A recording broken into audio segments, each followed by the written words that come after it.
What's up, guys? UIB here. Have you wondered why sometimes when you're setting up your workflow, you have a trigger and then you have an action, and you don't want the action to take place right away, and then you're looking for what you can actually use to stop the action from taking place? You are in the right place because I'm going to be talking about delay by Zapier. And is actually a feature in Zapier's toolkit that allows you to add time constraints to your zaps. And let me show you right away what I'm talking about. So when we have a particular workflow right now, and then let's say we have a workflow that submits a form inquiry, let's say from our website, something that looks like this, So we have a form inquiry that people just come to our website visitors come and they put their name, their email address, and let's see what they want to ask. And then we have that simple workflow, and we want to send them an email immediately, right? But we don't just actually want it to go off immediately because it will look very robotic, and then they will know that we're actually using bots.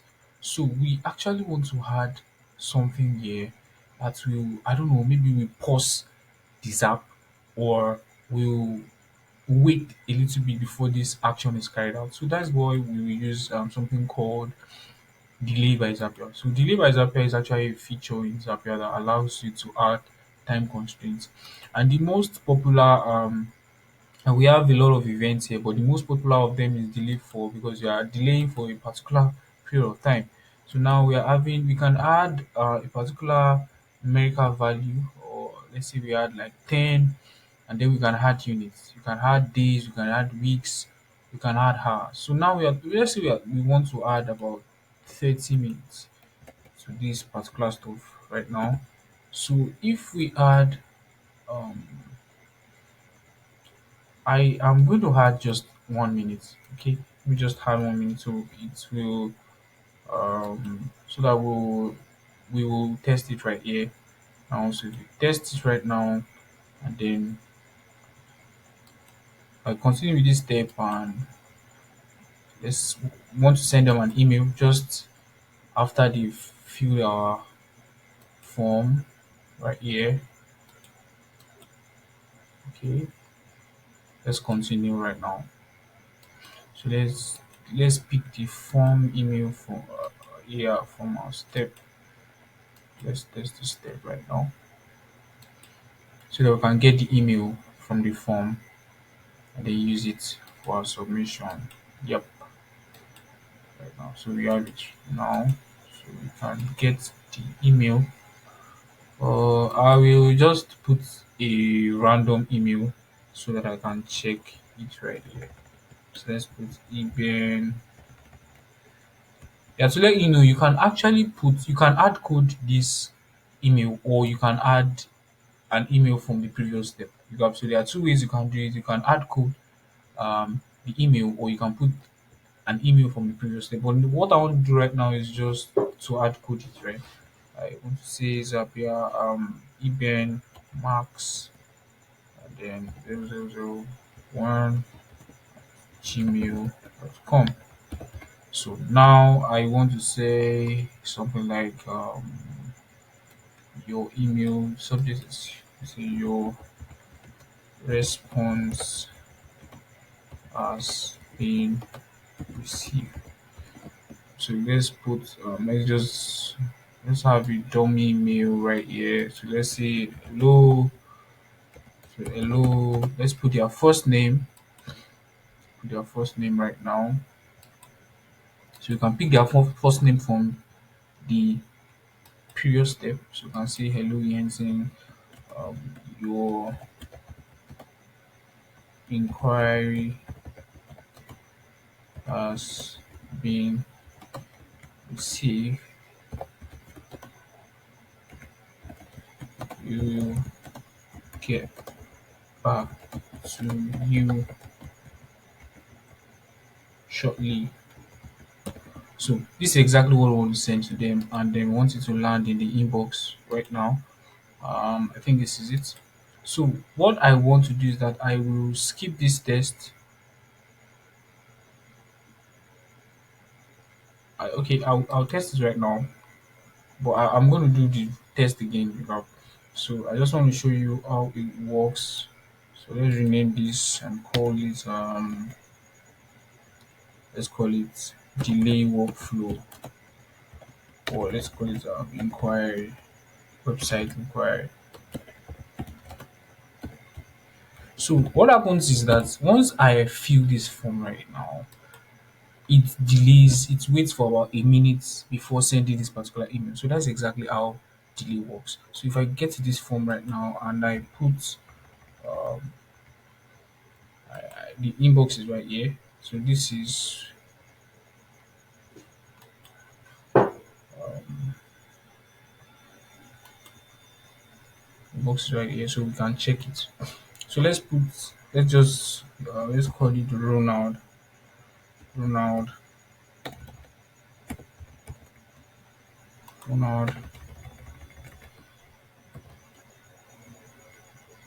Godi.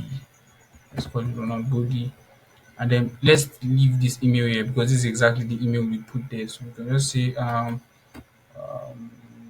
so this is a store. So I want to ask do you sell um men men's collection? So something like that. Do you sell men's collection? Okay. So we want to submit this particular form right now. So what happens is that immediately the form is submitted, it waits for just about 1 minute, and then the, the email is sent. So that's exactly what delay. It's actually very useful. I'm going to tell you some use cases. Just wait to the end of the video. I'm going to tell you some use cases of actually delay by Zapier and how it works. We can implement it in our business. So we have 4 legs. Okay, okay. So let's send. So we have submitted the form. So this was the first one we did. That's for Yensen. So we have to wait for about a minute, just a minute. 1 minute time, we are going to get the one from Ronald. Ronald. So let's just wait a minute. This is 119. So by 120, you should get that. 120, you should get that. 120, you should get that. Okay, guys. I really had an issue, and it was I didn't use the right form, so I had to change the form that I used. So that's why we were not getting the response. So we ought to get it right now. So let's submit the form right again. Let's publish the Zap. Let's publish the Zap and submit the form again. So let's call it version 4 or version 2. So that's why it's always good for you to just debug your workflows and just see where the issue came up. So let's submit the form right here again. This time we're going to change the name, and then we'll check our inbox to see if that was received. So let's call him Fem. Let's call him Jackson. Let's call him Jackson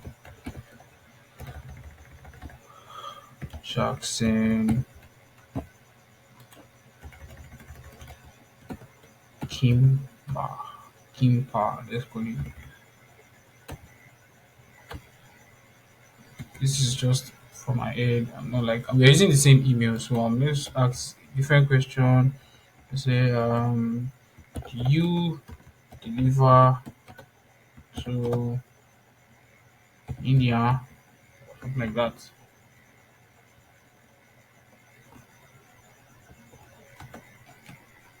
let's say, do you drop ship? So let's have that right here. So once we have submitted our form, what happens is that it delays for a minute, and then let's watch the time right now and watch the time we submitted the form. So it breaks the pattern.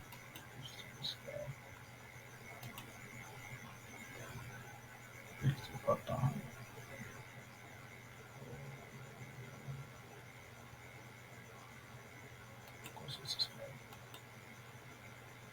So I'm going to click submit right now. So now we submitted at 1:32. So we're expecting the email by 1:33 or 1:34. So let's check 1:34.